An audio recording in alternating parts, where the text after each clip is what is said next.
Allez, c'est lundi et comme tous les lundis, il est temps de revenir sur ce qui s'est passé la semaine dernière.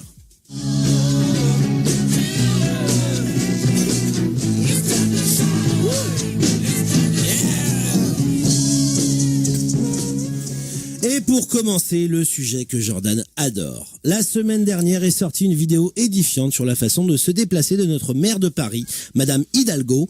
Le site Caradisiaque a décidé de suivre Madame Hidalgo pendant 2 mois afin de voir comment celle-ci se déplace. Eh bien, la réponse est toute bête, elle se déplace en voiture.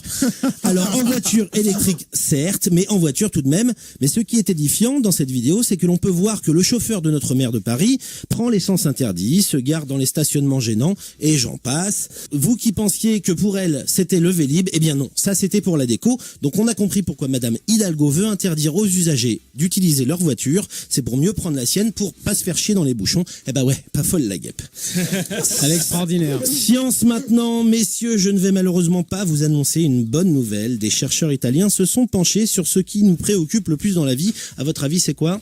Oh là, le sort de Silver. C'est L'implantation des cheveux de Françoise. Eh bien non, c'est la taille de notre sexe. Enfin, plutôt son évolution, et là, c'est plutôt une régression. En effet, en l'espace de 60 ans, les hommes auraient perdu au moins 1 centimètre en moyenne sur la taille de leur kiki. Les raisons de ce phénomène seraient les changements environnementaux et le surpoids.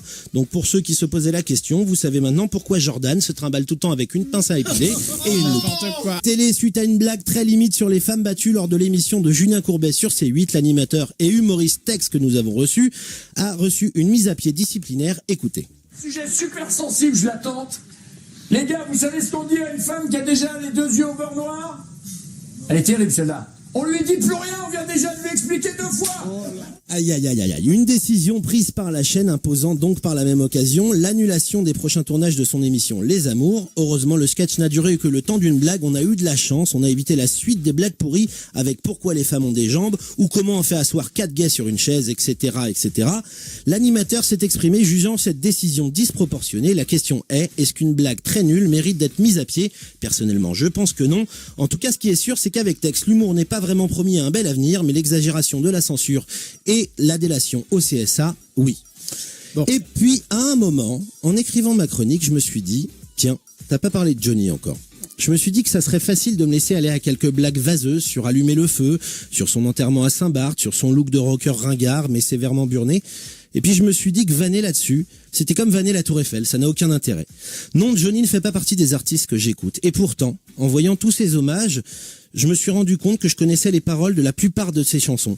Parce que Johnny, quoi qu'on en dise, pour chacun d'entre nous, c'est au moins un souvenir. Un ami de la famille qui hurlait ses chansons aux soirées arrosées, c'est l'envie d'avoir une Harley sans même avoir le permis moto, c'est savoir faire le grand écart que même Thomas N'Gijol a su rendre hommage dans son spectacle. Et puis Johnny, c'est me rappeler que même un homme qu'on croit surhumain peut être vaincu par cette maladie qui chaque jour décime des hommes et des femmes, même s'ils ne savent pas chanter.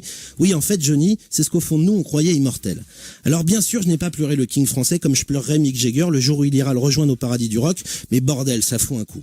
Celui qui était une légende est devenu un mythe, et puis grâce à lui, bordel, c'était vraiment le feu sur les Champs-Élysées, et pour une fois, ça n'a pas été causé par Anne Hidalgo. Pour conclure, je ne vais pas être très original et lui dire simplement merci, parce que grâce à lui, j'ai ri en voyant Johnny Guitar ou Johnny Cadillac et son célèbre Huracan, mais surtout grâce à lui, j'ai vu qu'on pouvait se sentir tous émus ensemble, tout en se demandant pourquoi nous avoir laissé ce mystère. On est champions, on est tous ensemble, c'est le grand jeu, la France est debout, votre passion toujours nous rassemble, allez les bleus, on est tous avec vous. Bravo mon Camille, bravo, c'était un bel hommage.